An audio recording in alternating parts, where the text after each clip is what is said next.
मुख्तार सिंह का नाम सुने हो? नहीं। लो फिर क्या सुने हो दुनिया में? टीनू आनंद ने अमिताभ बच्चन के घर और दफ्तर के कई चक्कर काटने के बाद आखिरकार जब फिल्म डॉन के सेट पर उन्हें ये कहानी सुनाई तो बिना कुछ कहे बस अपने बालों में हाथ फिराते रहे और टीनू को लगा कि अमिताभ ने स्क्रिप्ट रिजेक्ट कर दी है। इससे पहले उन्होंने यही फिल्म धर्मेंद्र और विनोद खन्ना को ऑफर की थी, जिनके पास पहले ही कई फिल्मों की लाइन लगी थी। एक को कहानी पसंद नहीं आई तो दूसरे ने कैरेक्टर को लो प्रोफाइल बताकर ऑफर ठुकरा दिया। यहाँ अमिताभ को कहानी से ज़्यादा कहानी लिखने वाले पर भरोसा था। कहानी उस दौर के सबसे नामचीन राइटर और टीनू आनंद के पिता इंदरराज आनंद ने लिखी थी। वही इंदरराज आनंद जिन्होंने देवानंद से लेकर राज कपूर की कई ब्लॉकबस्टर फिल्में लिखी थीं और कई फिल्में उनके डायलॉग के दम पर नाम कमा चुकी थी। लेकिन अमिताभ बच्चन को एक बात खटक रही थी। इसी इंदरराज की कहानी पर जब टीनू ने डायरेक्टोरियल डेब्यू के इरादे से फिल्म दुनिया मेरी जेब में के लिए उन्हें साइन किया तो उनके कई सुझावों को पहले तो खारिज कर दिया गया।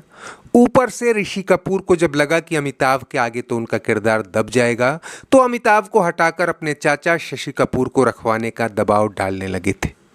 वैसे भी उन दिनों ऋषि कपूर और अमिताभ बच्चन की ट्यूनिंग नहीं बनती थी और फिल्म के सेट पर दोनों एक दूसरे से बात भी नहीं करते थे। कहते हैं कि तब टीनू ने अमिताभ को सॉरी बोलकर उनसे पीछा छुड़ा लिया था। हालांकि वो फिल्म करीब 5 साल की देरी के बाद 1979 में जाकर रिलीज हुई और फ्लॉप हुई।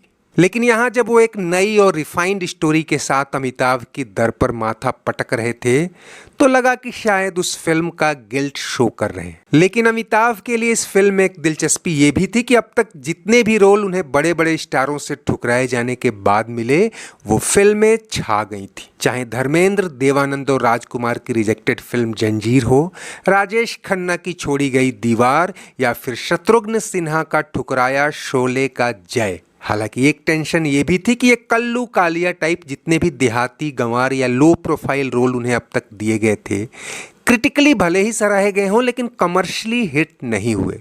लेकिन इंदरराज और टीनू के जोर दिए जाने के बाद की कहानी के बढ़ते क्रम में शुरुआती किरदार जल्द ही एंग्री यंग मैन वाले मोड में शिफ्ट हो जाएगा। अमिताभ ने हामी भर दी, लेकिन इस शर्त के साथ कि शेड्यूल्ड फिल्मों से समय मिला तभी टाइम निकाल पाऊंगा। हम भी वो हैं जो कभी किसी के पीछे नहीं खड़े होते। जहां खड़े हो जाते हैं लाइन वहीं से शुरू होती है। फिल्म शुरू तो हुई लेकिन फाइनेंशियल क्रंच के चलते वो तेजी नहीं पकड़ पाई जिस तेजी से उन दिनों अमिताभ की फिल्में रिलीज हो रही थी। उस साल अमर अकबर एंथनी के कामयाबी का इतिहास रचने के बाद कभी सेट पर अमिताभ से बात तक नहीं करने वाले ऋषि कपूर तो लाइन पर आ गए। 1978 में डॉन, त्रिशूल और मुकद्दर का सिकंदर की तूफानी सफलता के बाद आनंद फैमिली को लगा कि हमें ये फिल्म हर हाल में पूरी करनी चाहिए। अरे मुख्तार सिंह वो आदमी है जिसके नाम से शहर की पुलिस तो क्या पब्लिक भी कांपती है।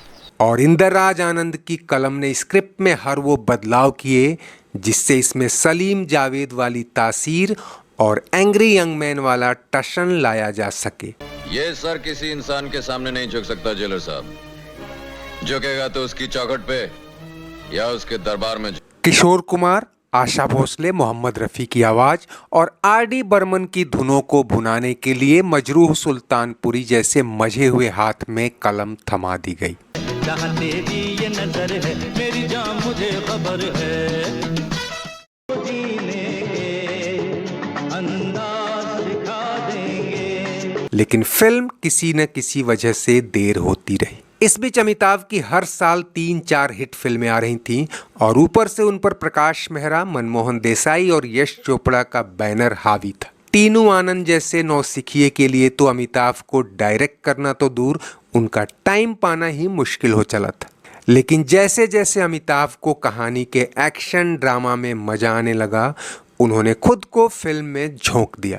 कान किसी को बांध सका सैयाद तो एक। इधर साल 1979 में अपनी डायरेक्टोरियल डेब्यू पिटने के बाद टीनू आनंद को समझ आ गया कि अमिताभ को निकालना कितनी बड़ी भूल थी। अब फिल्में उनके नाम पर हिट हो रही थी और जो हिट नहीं भी हो रही थी वो कम से कम लागत तो वसूल ही रही थी। इधर डॉन और मिस्टर नटवरलाल जैसी फिल्मों ने यह मिथक तोड़ दिया था कि अमिताभ की ज़्यादातर सुपरहिट फिल्में मल्टी स्टारर ही हैं। ऐसे में टीनू ने कालिया को पूरी तरह अमिताभ डेडिकेटेड फिल्म बनाने का फैसला किया। यहाँ तक कि फिल्म में हीरोइन की एंट्री 1 घंटे बाद होती है, जो तब तक शायद ही किसी फिल्म में दिखा हो। और इस 1 घंटे में जो शख्स स्क्रीन लूट रहा था उसके सामने एक और बड़ी हीरोइन थी, लेकिन उसकी भाभी के रोल में। ये बात इसलिए अहम है कि ये वही अपने ज़माने की स्टार अदाकारा आशा पारेख थीं, जिन्होंने अमिताभ की फिल्म परवाना इसलिए छोड़ दी थी कि वो नए एक्टर के साथ काम नहीं करना चाहती थी। लेकिन साल 1978 तक अमिताभ का स्टारडम पीक पर जाने के बाद वही आशा पारेख पत्रिकाओं में ये कहती दिखी कि अमिताभ संग काम करना उनके लिए सपना है। ये सपना इस फिल्म में पूरा तो हुआ, लेकिन बहुत देरी से। खैर, कालिया की कहानी जिस प्लॉट पर शुरू होती है वहाँ हीरोइन की दरकार भी कम ही थी, क्योंकि एक सीधा साधा गंवार सा लड़का अपनी बेवकूफ़ियों से लोगों को हंसा रहा था। भैया भाभी की डांट फटकार और मोहल्ले में पिटता हुआ ऐसा लगा कि अमिताभ का ये किरदार फिल्म को भी पिटवा देगा। लेकिन जैसे ही कहानी सहानी सेठ के जुल्मों सितम से कल्लू को कालिया बनाते हुए जेलर रघुबीर सिंह की सलाखों के पीछे ले जाती है, कहानी का मिजाज बदल जाता है। कि हम जिस जेल में जाते हैं वहां का जेलर या तो अपना तबादला करवा लेता है या फिर लंबी छुट्टी पे चला जाता है। एक कॉमिक किरदार का अचानक एंग्री यंग मैन वाले मोड में आ जाना उस दौर में अमिताभ के फैंस के लिए सरप्राइज एलिमेंट तो था ही, एक सफल ड्रामेटिक कारीगरी भी थी।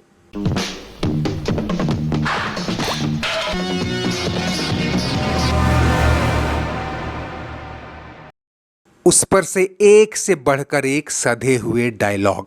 होगा तो तुम्हें बहुत अफसोस होगा कि यह हुआ तो क्यों हुआ। कालिया सब कुछ कर सकता है, एक निहत्थे पे वार नहीं कर सकता। और गानों ने तो अलग ही धमाल मचाया था।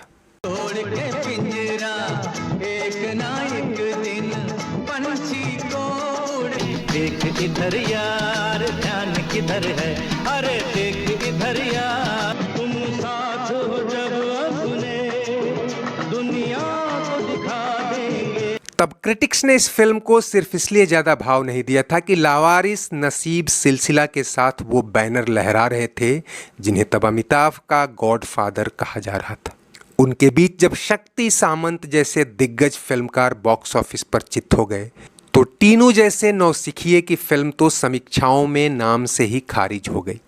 ऐसी खबरें भी छपी कि पैसे की तंगी में ये फिल्म जैसे तैसे पूरी की गई है, और ये भी कि ये गाना नमक हलाल के सेट पर शूट हुआ था। लेकिन दोस्तों, कुछ धमाके ऐसे होते हैं जिनकी आवाज़ से ज़्यादा उनकी गूंज सुनाई देती है। कालिया उसी मिजाज की फिल्म थी। इसका असर धीरे धीरे होना था। जब पैसे की तंगी डॉन जैसी फिल्म के आड़े नहीं आई तो यहाँ तो बॉलीवुड के डॉन और उसके स्टारडम की आंधी आई हुई थी। बेशक उस साल कमाई के मामले में फिल्म नसीब और लावारिस से पीछे रही, लेकिन फिर भी सुपरहिट।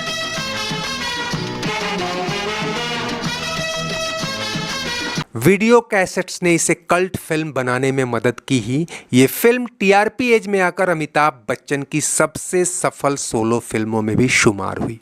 कालिया की कल्ट वैल्यू का अंदाजा इस बात से लगाइए कि साल 1984 में कन्नड़ में इसकी रीमेक आई हुलियाडा काला, जिसमें टाइगर प्रभाकर हीरो थे, और 1987 में तमिल में रीमेक आई कूली करन, जिसमें विजयकांत हीरो थे। कालिया को अगर आप एक क्रिटिकल नज़र से देखें तो पाएंगे कि एक कंप्लीट मसाला फिल्म है, जो कैरेक्टर में मनमोहन देसाई, एक्शन में प्रकाश मेहरा और डायलॉग्स में सलीम जावेद का रिमिक्स लिए हुए है। प्राण और अमिताभ के कन्फ्रंटेशन वाले सीन ने तो अलग ही समा बांधा था।